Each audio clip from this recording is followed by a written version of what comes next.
معزز سامعین کرام، السلام علیکم ورحمۃ اللہ وبرکاتہ۔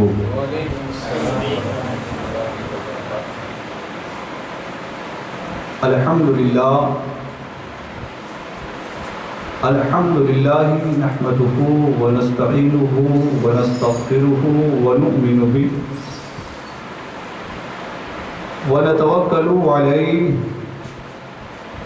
ونعوذ باللہ من شرور انفسنا ومن سیئات اعمالنا، من يهده الله فلا مضل له ومن يضلله فلا هادي له، ونشهد ان لا اله الا الله وحده لا شريك له، ونشهد ان محمدا عبده ورسوله، اما بعد فاعوذ باللہ من الشیطان الرجیم، بسم اللہ الرحمن الرحیم، یا ایہا الذین آمنوا کتب علیکم الصیام کما کتب علی الذین من قبلکم لعلکم تتقون۔ صدق اللہ العظیم وصدق رسولہ النبی الامین المتین الکریم، ونحن علی ذلک لمن الشاہدین والشاکرین والحمد للہ رب العالمین۔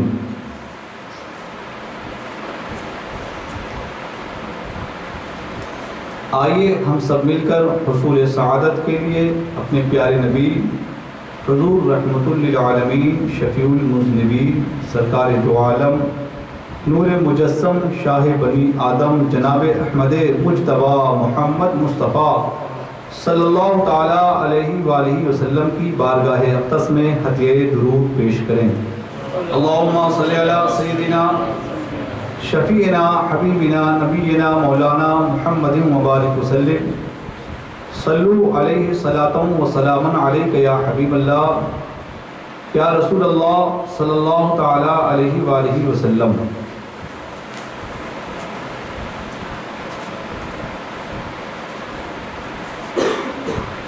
ان قریب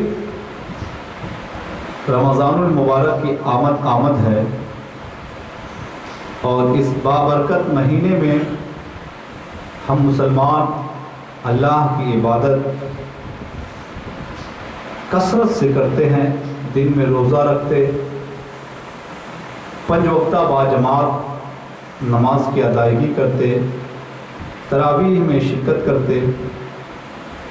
اللہ کے حضور آئیے ہم سب دعا کریں، اے اللہ جو بابرکت مہینہ ماہ رمضان آنے والا ہے، اے اللہ ہمیں اس میں کثرت سے اعمال صالحہ کرنے کی توفیق دے۔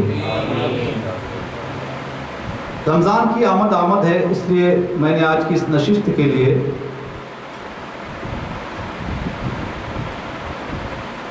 روزہ اور اس کی حکمتیں اس عنوان کا انتخاب کیا ہے۔ آئیے اس پر کچھ باتیں ہم سنیں، اس سے پہلے کہ آپ روزہ کا مفہوم اپنے ذہن میں رکھیں۔ روزہ کہتے ہیں کہ کسی چیز سے اپنے آپ کو کسی چیز سے رکنا یا کسی کو چھوڑ دینا، عربی میں صوم کہلاتا ہے۔ صوم کہ کسی سے رک جانا اور کسی چیز کو چھوڑ دینا، یہ کہلاتا ہے صوم۔ روزہ میں بھی ہم جو ہے کھانے کو چھوڑ دیتے، پینے کو چھوڑ دیتے، ایسی عمل تزویج اسے بھی چھوڑ دیتا۔ تو کسی چیز سے رکنا یا کسی چیز کو چھوڑ دینا یہ صوم کہلاتا ہے، اسی لیے جو روزہ دار ہے اسے صائم کہتے ہیں۔ اسی طرح عربی زبان میں بات چھوڑنے کو بھی صوم کہا گیا ہے، چھوڑنے والا صائم کہلایا ہے۔ قرآن مجید میں ہے، اللہ تبارک و تعالیٰ ارشاد فرماتا ہے حضرت مریم کے تعلق سے، قرآن مجید میں ہے انی نذرت للرحمن صوما، کہ جب حضرت مریم عیسیٰ علیہ السلام کو گود میں لے کر لوگوں کے پاس آئی تو لوگوں نے کہا کہ کیا حال ہے تمہارا؟ تو آپ نے جواب میں یہی کہا تھا انی نذرت للرحمن صوما، کہ میں نے رحمان کے لیے بات نہ کرنے کی نظر مانی، نظر رکھی۔ تو قرآن مجید میں بھی صوم لفظ آیا ہے جو بات نہ کرنے، بات چھوڑ دینے کے معنی میں، کسی چیز کو چھوڑ دینا۔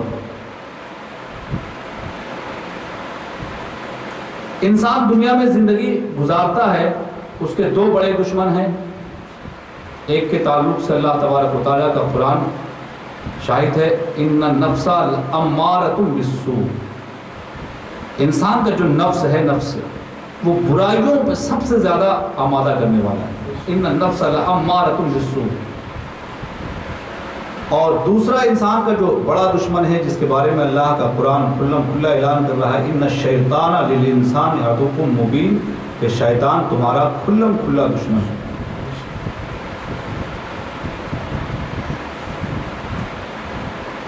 اور رمضان روزہ کہتے ہی چھوڑ دینے کو، آپ مشاہدہ کریں گے کہ رمضان میں لوگ جو ہے کثرت سے جو ہے برائیوں کو چھوڑتے ہیں، برے اخلاق کو چھوڑتے ہیں، نفس کی خواہشات کو ترک کرتے ہیں، اور زیادہ سے زیادہ اللہ کی عبادت میں مشغول ہوتے ہیں۔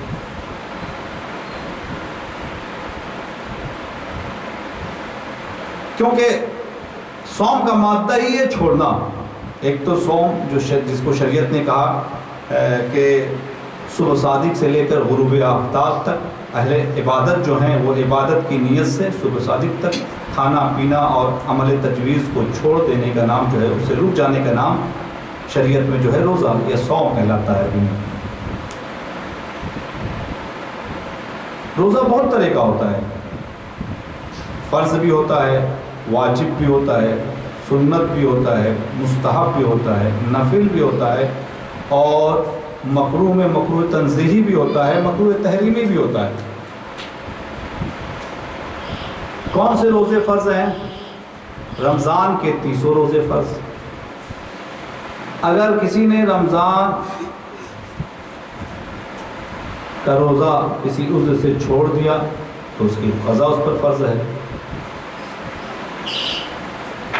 ایسے ہی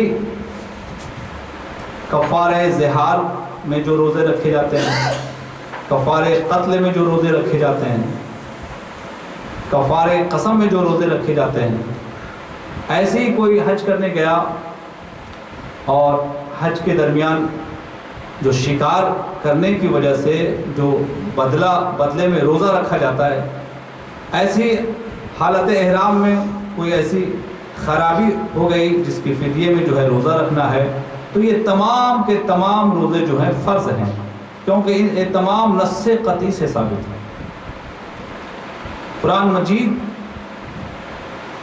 کے واضح آیات سے یہ سب ثابت ہیں، تو یہ سب روزے فرض ہیں۔ واجب جو ہے نذر کا جو روزہ ہوتا ہے وہ واجب ہے، حالانکہ ظاہری اعتبار سے دیکھا جائے تو نذر کا روزہ بھی فرض ہو، کیونکہ قرآن مجید میں ایک مقام پر ہے وَلْيُوفُوا نُذُورَهُمْ، اپنی نذروں کو ادا کرو، لیکن جو ہے نذر جو معصیت ہو اس کا پورا کرنا ضروری نہیں، معصیت کوئی نذر کر لے، اسی لیے یہ جو ہے نذر جو ہے یہ مخصوص الباز ہو گیا، مخصوص الباز ہونے کی وجہ سے جو ہے مخصوص الباز کی ضمنیت کی وجہ سے فرض نہیں ہے، واجب ہے، نذر کا روزہ جو ہے واجب ہے۔ ایسے محرم الحرام کی 9ویں تاریخ اور 10ویں تاریخ کا روزہ رکھنا سنت ہے، تو روزہ فرض بھی ہوتا ہے، واجب بھی ہوتا ہے، سنت بھی ہوتا ہے۔ اور اس کے علاوہ ایام بیض کے روزے کے مستحب ہیں، کوئی ایک دن روزہ رکھے، ایک دن افطار کرے، ایک دن روزہ ایک دن افطار، ایک دن روزہ، جسے صوم داؤدی بھی کہتے ہیں، یہ بھی مستحب ہے۔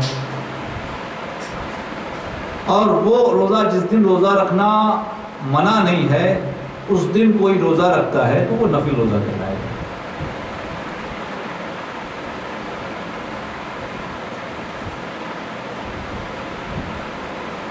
اگر محرم الحرام میں کوئی صرف 10ویں کا روزہ رکھے 9ویں کا نہ رکھے، صرف فقط 10ویں کا رکھے تو یہ مکروہ تنزیہی ہے، بچنا چاہیے، 9ویں بھی ساتھ میں رکھنا چاہیے۔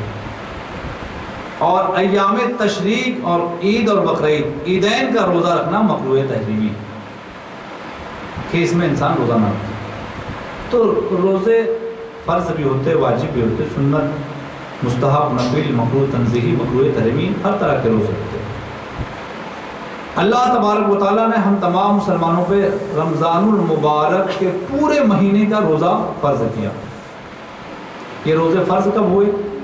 اللہ تبارک و تعالیٰ قرآن مجید میں ارشاد فرماتا ہے، یا ایھا الذین آمنوا کتب علیکم الصیام کما کتب علی الذین من قبلکم، اے ایمان والو تم پر روزے فرض کیے گئے جیسا کہ تم سے پہلوں پر فرض کیے گئے تھے۔ تو یہ آیت اس بات کو بتا رہی ہے کہ روزہ جو ہے امت محمدیہ سے پہلے بھی اور امتوں میں روزہ رہا ہے، کیونکہ اللہ کا قرآن شاہد ہے کہ تم پہ جو روزے فرض ہوئے ہیں اس سے پہلے لوگوں پر بھی روزے فرض تھے۔ آپ عرب کی تاریخ دیکھیں، قریش مکہ محرم کی 10 تاریخ کو روزہ رکھتے تھے۔ اس لیے روزہ رکھتے تھے کہ اس دن خانہ کعبہ کا غلاف بدلا جاتا تھا، نیا غلاف چڑھایا جاتا تھا، تو اس لیے قریش مکہ روزہ رکھتے تھے۔ اور مدینہ میں 10 محرم کو یہود بھی روزہ رہتے تھے۔ وہ اس لیے روزہ رہتے تھے کہ قوم بنی اسرائیل کو اللہ تبارک و تعالیٰ نے اس دن آل فرعون سے نجات بخشی تھی۔ تو روزہ کسی نہ کسی صورت میں جو ہے ہر امت میں موجود رہا۔ قرآن مجید نازل ہوا غار حرا میں، روایت میں ہے کہ قرآن مجید جو ہے رمضان المبارک میں نازل ہوا، اور سیرت میں ہے کہ نبی کریم رؤوف الرحیم غار حرا میں عبادت کیا کرتے تھے۔ تو قیاس تو یہی ہے کہ حضور صلی اللہ علیہ وسلم جو ہے عبادت میں رہتے تھے تو روزے میں رہے ہوں گے، کیونکہ رمضان میں قرآن نازل ہوا۔ تو اللہ تبارک و تعالیٰ نے اعلان نبوت کے بعد توحید، نماز اور دیگر احکام پہلے بھیجے۔ جب لوگ اس کے پابند ہو گئے تو ہجرت کے 18 مہینے کے بعد یعنی دوسری ہجری میں شعبان المعظم میں اللہ تبارک و تعالیٰ نے رمضان کے روزے کا حکم نازل فرمایا۔ دوسری ہجرت میں جو ہے، دوسری ہجری میں جو ہے رمضان یعنی ہجرت کے 18 مہینے کے بعد جو ہے رمضان کا روزہ فرض ہے۔ تو یہ ہمارے روزے کی تاریخ ہے۔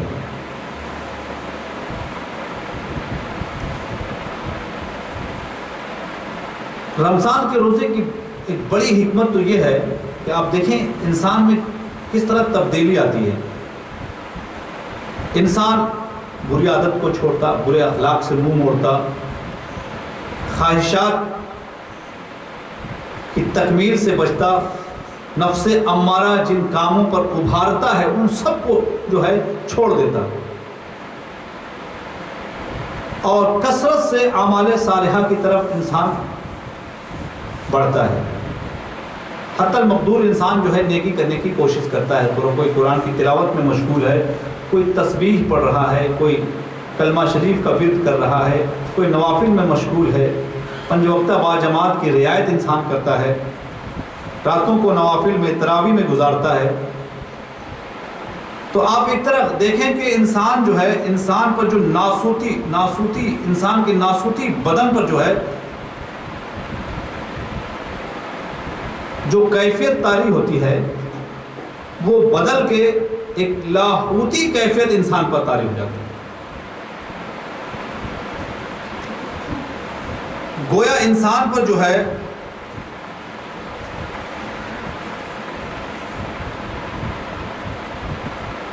لاہوتی کیفیت جب طاری ہوتی ہے تو گویا وہ اللہ کے رنگ میں دنیاوی رنگ کو چھوڑ کر وہ اللہ کے رنگ میں رنگنے لگتا ہے۔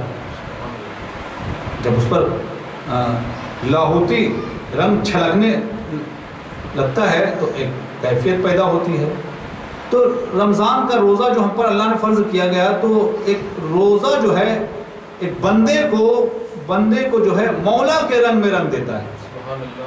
اور مولا کے رنگ سے بہتر کس کا رنگ ہے؟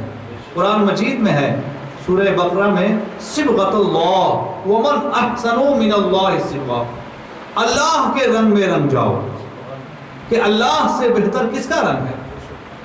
اللہ سے بہتر کس کا رنگ ہے؟ صبغۃ اللہ ومن احسن من اللہ صبغہ.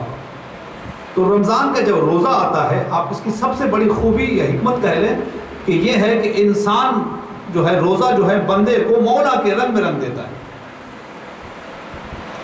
آئیے ہم سب اللہ کے حضور دعا کریں، اے اللہ ماہ شعبان معظم میں ہم یہ بندے تیرے حضور یہ دعا کر رہے ہیں، اللہ اگر اس سال تو ہمیں ماہ رمضان المبارک کی دولت سے مالا مال کرے تو اپنے رنگ میں رنگنے کی توفیق دے دے.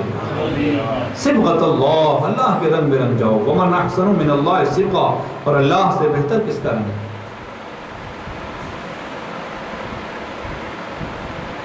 روزے رمضان المبارک کے روزے میں ایک بہت بڑی حکمت تو یہ ہے کہ اللہ تبارک و تعالیٰ قرآن مجید میں ارشاد فرماتا ہے، کیا روزے کا مقصد بتا رہا اللہ، یا ایھا الذین آمنوا کتب علیکم الصیام کما کتب علی الذین من قبلکم لعلکم تتقون. تم پر روزے فرض کیے گئے جیسے اگلوں پر فرض کیے گئے تھے، کس لیے؟ لعلکم تتقون، تاکہ پرہیزگاری حاصل کرو، تقوی حاصل کرو.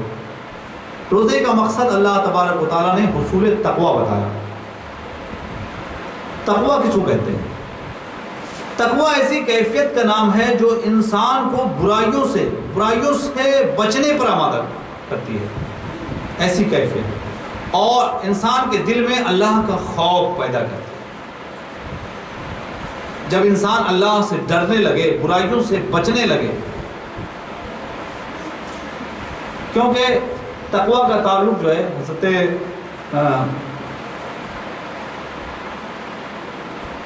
ابو ہریرہ رضی اللہ تعالیٰ عنہ کی روایت ہے کہ رسول اللہ صلی اللہ علیہ وسلم نے 3 مرتبہ تقوی کے تعلق سے کہا التقوی ہاؤنا. آپ نے اشارہ دل کی طرف، قلب کی طرف. تقوی کا تعلق جو ہے دل سے. اور رمضان کا مقصد اللہ تبارک و تعالیٰ نے حصول تقوی بتایا. تقوی ایک دل کی ایسی کیفیت کا نام ہے جو دل میں اللہ کا خوف پیدا کرتا ہے، برائیوں سے روکنے والی کیفیت کا نام ہے.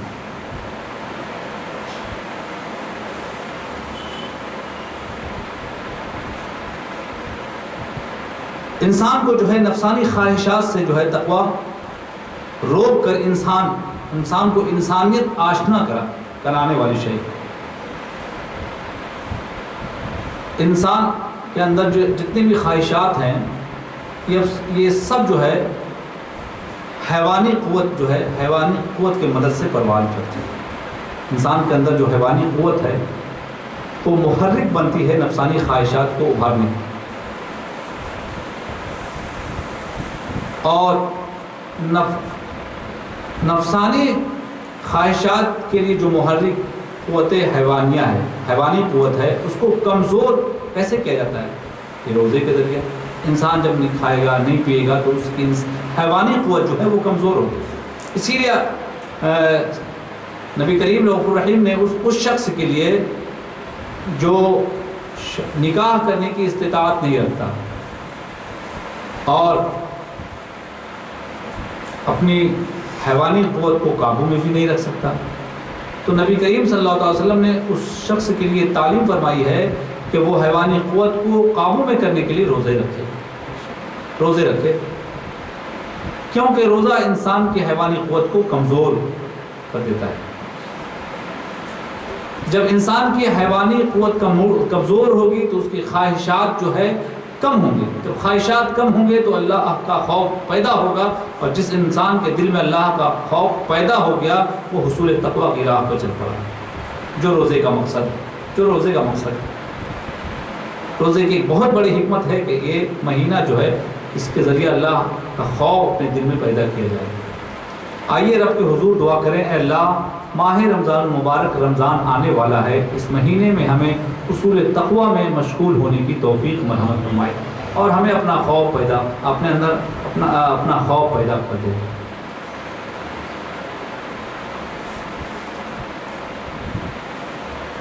ایک بڑی حکمت تو یہ ہے، انسان جو ہے دنیاوی نعمتوں میں مشغول رہتا ہے پورے مہینہ 11 مہینہ، کوئی بھی چیز جو ہے اپنی ضد سے جو ہے زیادہ واضح ہوتی ہے، پہچانی جاتی ہے، معرفت اس کی جو ہے زیادہ ہوتی ہے۔ عرب کا ایک مقولہ ہے تُعْرَفُ الْأَشْيَاءُ بِأَضْدَادِهَا، چیزیں جو ہیں اپنی ضد سے پہچانی جاتی ہیں، اس کے مقابل جو ہے اس کا اپوزٹ جو ہے۔ اگر آپ کو دن کی روشنی کی اہمیت کو جاننا ہے تو رات کی تاریکی میں کبھی سفر کر کے دیکھیں تو آپ کو دن کے اجالے کی اہمیت سمجھ میں آئے گی۔ تُعْرَفُ الْأَشْيَاءُ بِأَضْدَادِهَا، چیزیں اپنی ضد سے جو پہچانی جاتی ہیں۔ اللہ تبارک و تعالیٰ نے آپ کو جو ہے ناز و نعمت میں پالا، ہر طرح کی خوراک آپ کے پاس فراہم ہے، آپ شکم سیر رہتے ہیں، اللہ کا شکر ادا کر رہے ہیں، مگر اللہ کے بہت سے بندے ایسے ہیں جو مفلسی، تنگدستی اور فاقہ کشی میں ان کی زندگی گزر رہی ہے۔ ان فاقہ کش کی حالتوں کا اندازہ ہمیں نہیں ہو سکتا کہ وہ کس حال میں زندگی بسر کر رہے ہیں۔ کہ رمضان المبارک کا مہینہ، ماہ رمضان المبارک کا مہینہ جس پر اللہ تبارک و تعالیٰ نے ہمیں روزہ رکھنے کا حکم دیا ہے، یہ اس لیے بھی ہے کہ جب ہم روزہ رہیں گے بھوک اور پیاس کی شدت کو خود محسوس کریں گے کہ بھوک کے وقت پیاس کی شدت میں انسان کی حالت کیسی ہوتی ہے، تو ہمیں ان تنگ دستوں فاقہ کشوں کی حالت کا اندازہ ہوگا اور پھر ہمارے اندر جو ہے ان کی مدد کرنے، ان کی امداد کرنے کا حوصلہ پیدا ہوگا۔ رمضان کے روزے کی بہت بڑی تو حکمت یہ ہے کہ 11 مہینہ ہم نے کھانے پینے میں گزارا، ہمیں فاقہ کشوں کی حالت کا اندازہ نہیں ہے۔ جب ہم خود بھوکے رہیں گے، خود پیاسے رہیں گے، اس کی شدت کا ہمیں احساس ہوگا تو ہمارے اندر یہ حوصلہ پیدا ہوگا کہ فاقہ کش کیسے زندگی گزارتے ہیں اور ان کی مدد کرنے کا جذبہ ہمارے اندر پیدا ہوگا۔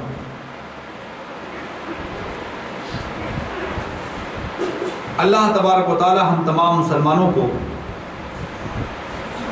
انسانوں کی مدد کرنے کی توفیق مرحمت فرمائے۔ بزرگوں کا اس موقع سے دیکھیں رویہ کیا ہوتا تھا۔ ایک بزرگ ہیں حضرت بشر حافی رحمۃ اللہ علیہ، سخت سردی کا زمانہ تھا، آپ نے جو پوشاک پہنا تھا زائد پوشاک، اسے کھول کر جو ہے دیوار کی کھوٹی میں ٹانگ دیا۔ ایک صاحب آپ سے ملاقات کرنے آئے تو دیکھا کہ حضرت بشر حافی کے بدن پہ جو زائد لباس تھے ان کو دیوار کی کھوٹی پر ٹانگ دیا اور خود جو ہے بغیر کپڑے کے سردی میں بیٹھے ہوئے اور کانپ رہے ہیں۔ آپ سے دیکھا نہیں کہا آپ نے زائد کپڑوں کو کھول کر کھوٹی پہ ٹانگ دیا ہے اور آپ خود کانپ رہے ہیں۔ تو حضرت بشر حافی رحمۃ اللہ علیہ کا جواب سنیں۔ انہوں نے کہا کہ میری اتنی طاقت نہیں ہے کہ فقراؤں کی تعداد کثیر ہے اور میری طاقت اتنی نہیں ہے کہ تمام فقیروں کی میں مدد کر سکوں، تو میں نے اپنے بدن کے زائد کپڑوں کو کھول کر ٹانگ دیا تاکہ ان فقیروں کی حالت میں میں بھی شریک ہو جاؤں۔ اگر ان کی مدد نہیں کر سکتا کم سے کم ان کی حالت میں شریک ہو جاؤں۔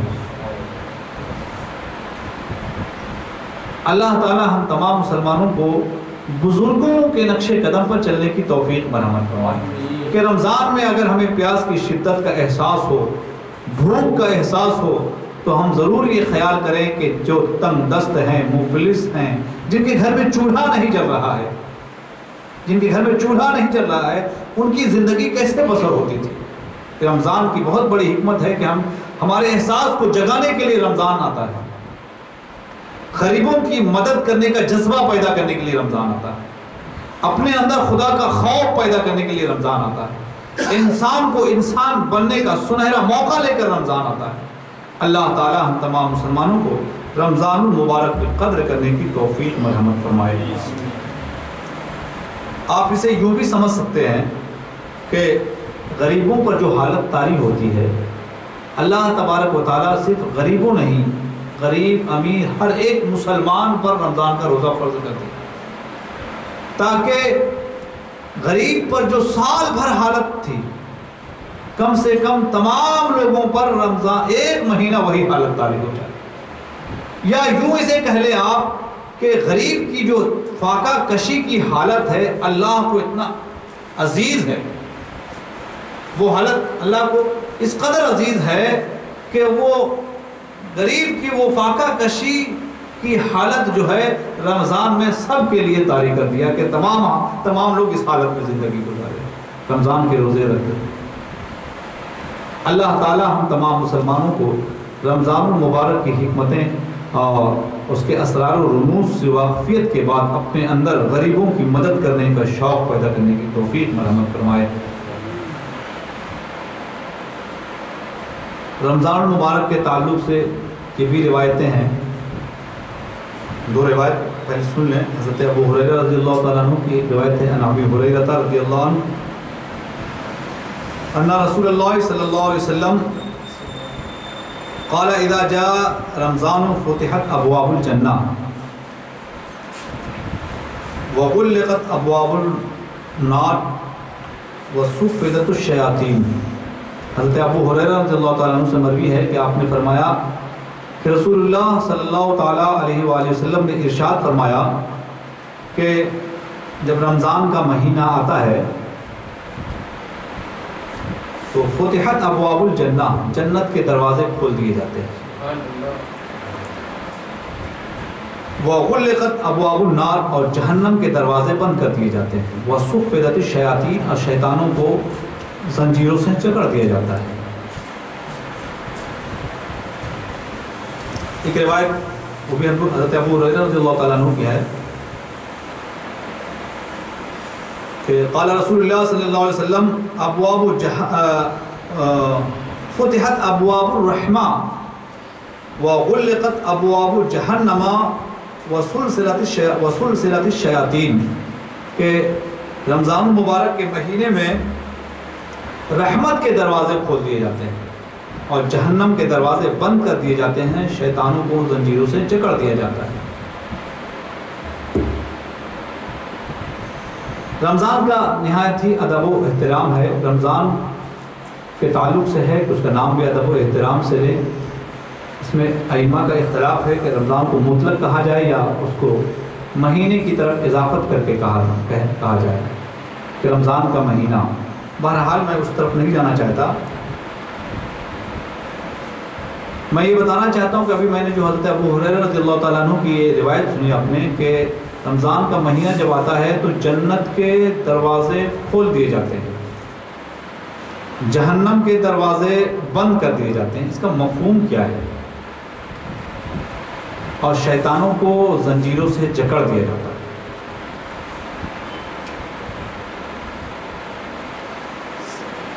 سب سے پہلا تو یہی ہے کہ یہ اپنے حقیقی معنی پر ہے کہ جب رمضان کا مہینہ آتا ہے تو حقیقی طور پر جو ہے جنت کے جو دروازے ہیں وہ کھول دیے جاتے ہیں، جہنم کے دروازے بند کر دیے جاتے ہیں، شیطانوں کو پکڑ پکڑ کر زنجیروں میں باندھ دیا جاتا ہے۔ یہ اس کا حقیقی معنی ہے۔ اور بعض علماء نے کہا اس سے مجازی معنی بھی لیا جا سکتا ہے، اس سے مراد مجازی معنی ہے۔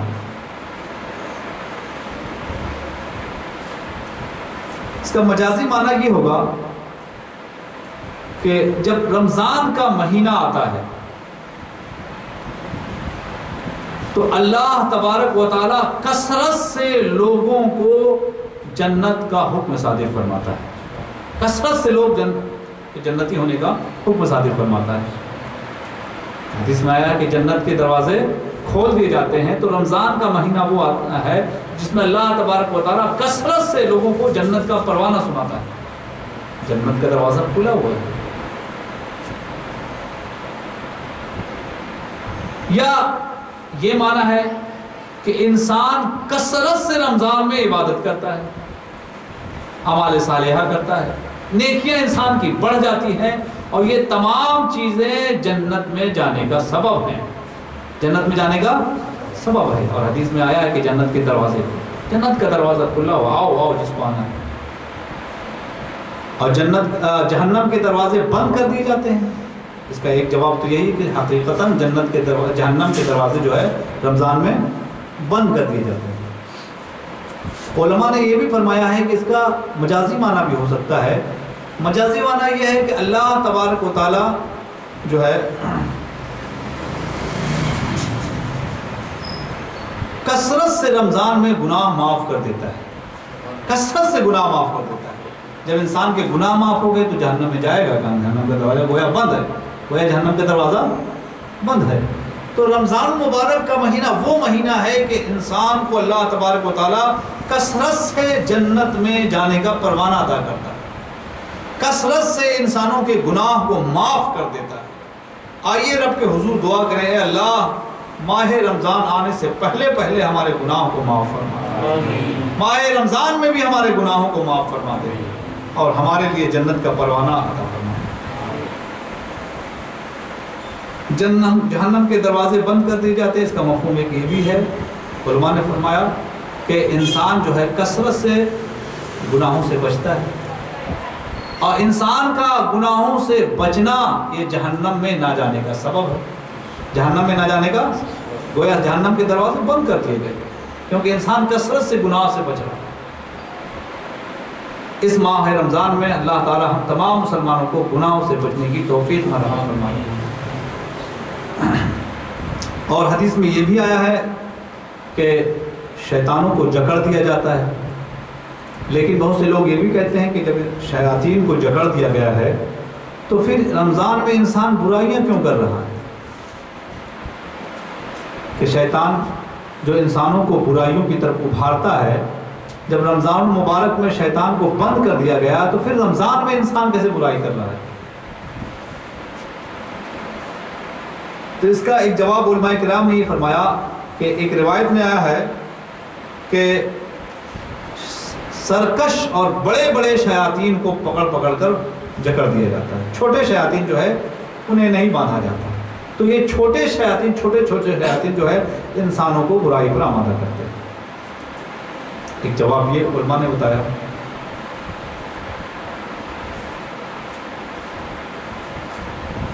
اور اس کا ایک جواب یہ بھی ہے کہ ایک خارجی شیطان ہوتا ہے انسان کے باہر، ایک داخلی شیطان ہوتا ہے جو انسان کے اندر ہوتا ہے۔ جو خارجی شیطان ہیں انسان کے باہر رہتے ہیں، جو ان سب کو پکڑ پکڑ کر زنجیروں سے جکڑ دیا جاتا ہے، مگر جو انسان کے اندر شیطان چھپا ہے اسے نہیں باندھا جاتا۔ تو انسان کے اندر کا جو شیطان ہے وہ رمضان میں اسے برائی پر آمادہ کرتا ہے، اس کی وجہ سے انسان برائی کرتا ہے۔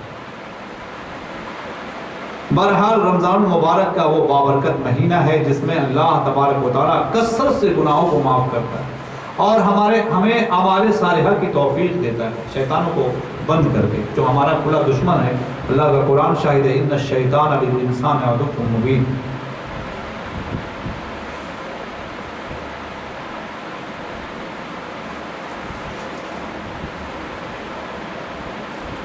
اور انسان رمضان مبارک میں شیطان کے قید ہونے کے باوجود جو گناہ کے کام کرتا ہے، اس کی ایک وجہ یہ بھی ہے کہ شیطان جو ہے مسلسل 11 مہینہ انسان کو بہکاتا رہتا ہے، وسوسہ ڈالتا رہتا ہے۔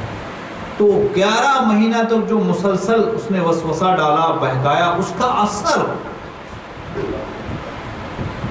شیطان کے قید ہونے کے باوجود اس کا اثر باقی رہتا ہے اور انسان میں کوئی فرق محسوس نہیں ہوتا کہ 11 مہینہ تک اتنا بہکا دیتا ہے، اتنا وسوسہ انسان کے اندر بھر دیتا ہے کہ وہ قید ہونے کے باوجود انسان میں کوئی فرق نہیں ہوتا۔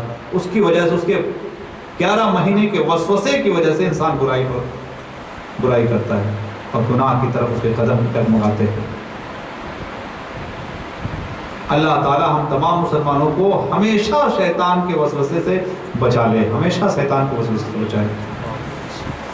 اعوذ باللہ من الشیطان الرجیم۔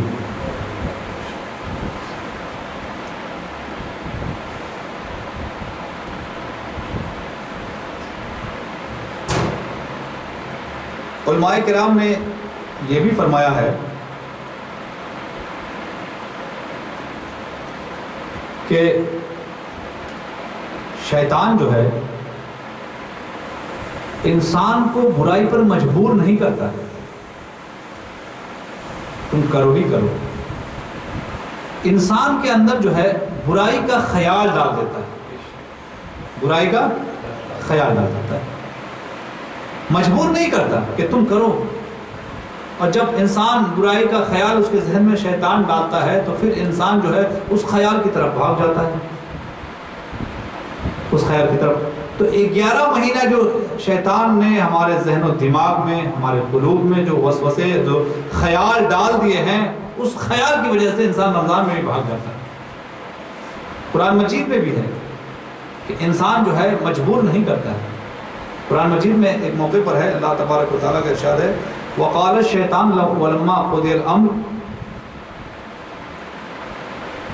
إِنَّ اللَّهَ وَعَدَكُمْ وَعْدَ الْحَقِّ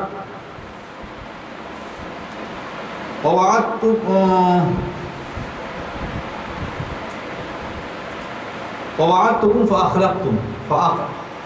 فَأَخْلَفْتُكُمْ وَمَا كَانَ لِي عَلَيْكُمْ مِنْ سُلْطَانٍ إِلَّا أَنْ دَعَوْتُكُمْ فَاسْتَجَبْتُمْ لِي فَلَا تَلُومُونِي وَلُومُوا أَنفُسَكُمْ مَا أَنَا بِمُصْرِخِكُمْ وَمَا أَنْتُمْ بِمُصْرِخِيَّ۔ کہ جب حشر میں فیصلہ ہو جائے گا، سب کا فیصلہ ہو جائے گا، تو شیطان کہے گا، اس وقت شیطان نے کہا وَقَالَ الشَّيْطَانُ لَمَّا قُضِيَ الْأَمْرُ، جب فیصلہ ہو جائے گا تو شیطان کیا کہے گا؟ ان اللہ وعدکم وعد الحق، بے شک اللہ نے تم سے سچا وعدہ کیا تھا۔ انی اخلفتکم ووعدتکم فاخلفتکم، میں نے تم سے جو ہے غلط وعدہ کیا تھا، وعدہ خلافی کی تھی، دھوکے میں ڈالا تھا۔ ہاں بس اتنا ہے، میرا تم پر کوئی زور نہیں تھا، وَمَا كَانَ لِي عَلَيْكُمْ مِنْ سُلْطَانٍ إِلَّا أَنْ دَعَوْتُكُمْ فَاسْتَجَبْتُمْ لِي، میں نے تمہیں بلایا، گناہ کی طرف بلایا اور تم چلے آئے، فَاسْتَجَبْتُمْ لِي، میں نے تمہیں دعوت دی، تم نے قبول کر لیا، برائی کی دعوت دی، تم نے خود قبول کر لیا۔ تو انسان، شیطان جو ہے انسان کو جبر نہیں کرتا، جبرن گناہ کی طرف، بس برائی کا خیال اس کے ذہن میں ڈال دیتا ہے۔ شیطان کہے گا قیامت میں کہ ان دعوتکم فاستجبتم لی، میں نے تمہیں صرف بلایا تھا، تم نے تو خود اپنے اس برائی کی طرف آئے، تم خود اس کو ایکسیپٹ کیے۔ اس دن جو ہے شیطان بھی جو ہے اپنا ہاتھ جھاڑ دے گا، کہے گا ان تلومونی ولوموا انفسکم، مجھے ملامت مت کرو، اپنے آپ کو ملامت کرو، ما انا بمصرخکم وما انتم بمصرخیہ، میں تمہاری فریاد کو نہیں پہنچنے والا، نہ تم میری فریاد کو پہنچو گے۔ تو شیطان ہمارے ذہن میں بات ڈال دیتا ہے اور پھر انسان جو ہے اس شیطانی خیال پر چل پڑتا ہے اور برائی کی طرف آمادہ ہوتا ہے اور برائی کرتا ہے۔ تو یہ جو رمضان میں ہم سے برائیاں ہو جاتی ہیں، یہ 11 سال جو خیالات ہمارے ذہن میں پکا پکا کر جو شیطان ہمیں برائیوں کے لیے تیار کرتا ہے، اس کی وجہ سے انسان جو ہے برائی کرتا ہے۔ تو رمضان المبارک ایسا بابرکت مہینہ ہے جس میں اللہ تبارک و تعالیٰ کثرت سے گناہوں کی معافی کر کے جنت کا پروانہ عطا کرتا ہے۔ ہائے افسوس ایسے بندے پر جو رمضان المبارک میں بھی اپنے گناہوں پر نادم ہو کر، اپنے گناہوں پر شرمندہ ہو کر رب کے حضور توبہ نہ کر لے، رب سے گناہ کی معافی نہ کروا لے۔ اللہ تبارک و تعالی ہم جملہ مسلمانوں کو ماہ رمضان میں اپنے گناہوں کی معافی، بلکہ انسان کو چاہیے کہ جتنی جلد ممکن ہو اپنے گناہوں سے توبہ کر لے، اپنے گناہوں کو چھوڑ دے، کہ انسان کو معلوم نہیں کہ کب اس کی روح کا پس منظری سے پرواز کر جائے۔ کوئی شخص نہیں جانتا کہ وہ کب مرے گا، کہاں مرے گا، اور جس کی موت کا وقت آ جائے گا ایک لمحے کے لیے نہ آگے ہوتا ہے نہ پیچھے ہوتا ہے۔ فَإِذَا جَاءَ أَجَلُهُمْ لَا يَسْتَأْخِرُونَ سَاعَةً وَلَا يَسْتَقْدِمُونَ، جب اس کا وقت مقررہ آ جائے گا تو نہ ایک لمحے کے لیے آگے ہوتا ہے نہ پیچھے۔ اللہ تعالی ہم تمام مسلمانوں کو اپنے گناہوں پر نادم ہو کر اسے چھوڑ کر سچے دل سے توبہ کرنے کی توفیق مرحمت فرمائے، اور ماہ رمضان کا استقبال کرنے کی توفیق لے، اس کے روزے رکھنے کی، رمضان میں کثرت سے عبادت کرنے کی، قرآن کی تلاوت کرنے کی، قرآن سمجھنے، قرآن پر عمل کرنے کی توفیق مرحمت فرمائے۔ وآخر دعوانا ان الحمد للہ رب العالمین۔